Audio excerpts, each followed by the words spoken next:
¿Cómo funciona un disco duro? ¿De qué partes se componen? ¿Cuántos discos tiene un disco duro? ¿Cómo lee un ordenador la información de un disco duro y cómo nos llega a nosotros?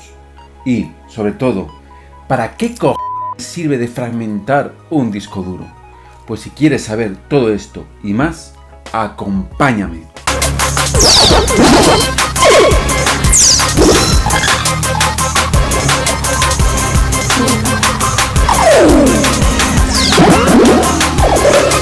Bienvenido a un nuevo vídeo del curso MOOC de Informática Forense. Me llamo José Manuel Gómez y con este vídeo sobre unidades de almacenamiento vamos a terminar la teoría de la unidad 2. Puedes ver el vídeo anterior a este en el que hablo sobre memorias RAM pinchando aquí. Dicho esto, vamos a empezar ya con la siguiente lección. En un sistema informático pues tenemos las unidades de almacenamiento permanente, que son los que graban los datos de la computadora de forma, pues como he dicho, permanente o temporal, pero que no se pierde la información cuando desconectamos la alimentación. Aunque es temporal porque yo puedo cambiar los datos y borrarlos del disco duro en el caso de que me interesase. Estos dispositivos son dispositivos magnéticos. Por ejemplo, el disco duro normal es un dispositivo magnético. Tenemos dispositivos ópticos como las unidades de CDs. Hay unas unidades que combinan ambos, pero ya están totalmente en desuso.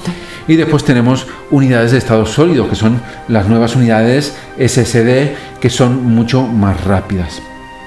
Pero yo me voy a centrar solo en las unidades de almacenamiento de disco magnético, porque son las más complicadas y así os puedo explicar cuáles son los problemas y por qué el acceso a un disco duro es más lento que a la propia memoria.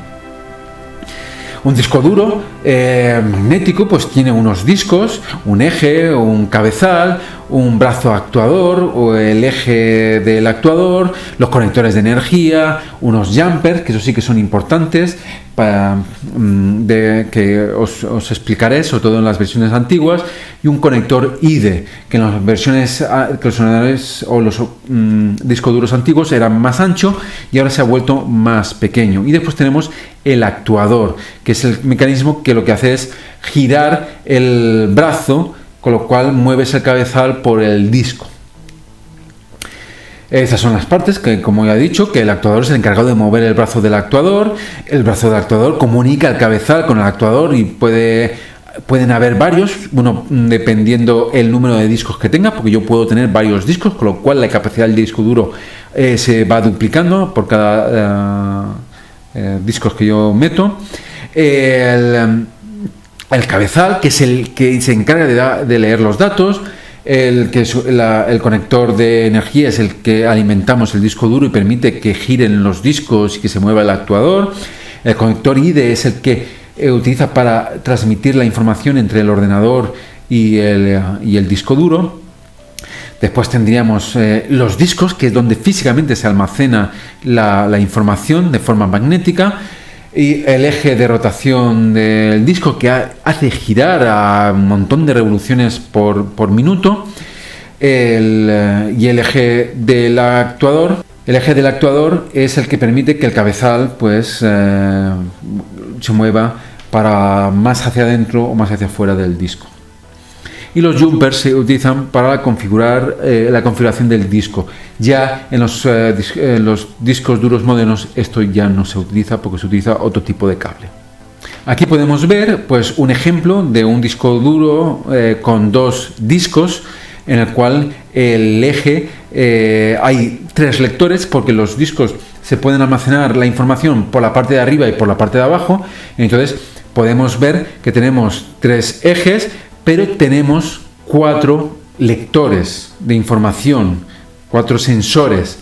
En el eje de arriba habrá un sensor que lea el de arriba, en el eje del medio habrán dos sensores, uno que lea el disco duro de arriba, la parte inferior del disco duro de arriba, y otro sensor que leerá la parte superior del disco duro de abajo, y finalmente el lector por la parte de abajo del disco duro de abajo, del disco de abajo. Aquí un detalle de cómo ahí está el cabezal, que es una pequeña pieza que lee pues cada una de las pistas que veremos. Aún la estructura del disco se estructura en pistas muy pequeñas. Aquí las pistas son muy gordas, pero en un disco duro real las pistas son mucho más finas. Después tenemos que se divide en sectores. La intersección entre una pista y un sector forma un sector de pista. Y podemos tener pues sectores independientes o sectores continuos. ¿Cómo leen los datos? Pues si vemos aquí tenemos el eje que está apuntando, que puede girar de izquierda hacia arriba o hacia abajo en el esquema. Si gira hacia abajo, pues lo que hará es que moverá el cabezal hacia abajo, llegando hasta las pistas más interiores, y si lo gira hacia arriba, pues lo que hará es irse a las pistas de la derecha, igual que hace un tocadisco en los discos duros, en los tocadiscos antiguos. Cuando yo intento leer datos de un disco duro, lo que va a hacer es leer primero por cada una de las pistas de forma secuencial por los sectores consecutivos.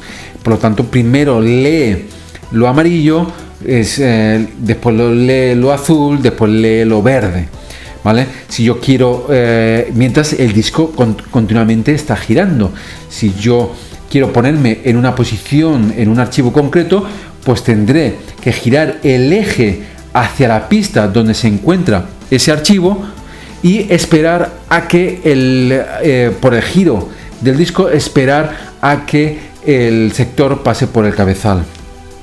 Si tenemos varios discos en un mismo disco duro, lo que hacemos es leer todos los sectores de la misma pista al mismo tiempo, y así aprovechamos y leemos 3 sectores en el mismo tiempo, y el disco va pues 3 veces más rápido. Y eso tiene mucho que ver. Esta información que se almacena en el disco duro como sectores tiene mucho que ver como en el proceso de defragmentación de un disco duro. Por ejemplo, si yo inserto un archivo de 3 bloques, pues después inserto un archivo de 2 bloques y después inserto un archivo de 4 bloques, pues lo que pasará es que aparecerá esto en el disco duro, se avanzará todo por orden en sectores consecutivos. Pero imagínate que después borro un fichero o un archivo de 2 bloques, borro el archivo de 2 bloques, pues me quedará un hueco. Pero claro, si después inserto un fichero de 5 bloques, pues para aprovechar el espacio, pues lo que va a hacer el sistema operativo es meter en los huecos la parte del archivo que cabe, y después los otros 3 bloques en otra parte del disco duro. Esto hace que a la larga el leer del disco duro se ralentice. Porque para leer este archivo de 5 bloques, primero tiene que situarse en el sector que empieza, leer esos 2 primeros bloques, esperar a llegar al bloque que continúa el archivo y continuar leyendo el archivo. Sería mucho más rápido si todo estuviera más juntito. Por tanto, cuando lo que hacemos es cuando hacemos una defragmentación, lo que hacemos es volver a ordenar los sectores para que los archivos tengan, pues todos sectores consecutivos. Para defragmentar el disco duro, pues solo tenemos que ir a programas, herramientas del sistema, o defragmentar el disco duro, o escribir directamente Windows, tocar la tecla de inicio de Windows, escribir defragmentar, apretar intro y después la combinación de teclas Alt-D y empezaría a defragmentar el disco. También podemos conocer el espacio en el disco duro, pues con el explorador de archivos, yendo al disco duro local C o al D que quieras saber, pulsas el botón derecho y propiedades, o directamente con la tecla Win X, pues y apretando el O acentuado, pues nos llevaría a propiedades del disco duro, en el cual podemos ver la capacidad que tiene y lo que nos queda de espacio, etcétera. Y esto es todo sobre el tema de unidades de almacenamiento. Espero que hayas aprendido muchas cosas y si ha sido así, pues dale al like y comparte. Si me estás viendo desde YouTube, pues te animo a suscribirte, a activar la campanita para estar al tanto de las novedades. En el siguiente vídeo ya será la práctica de la unidad 2 en el que te voy a enseñar a desmontar un ordenador y extraer los discos duros. ¿Te atreves?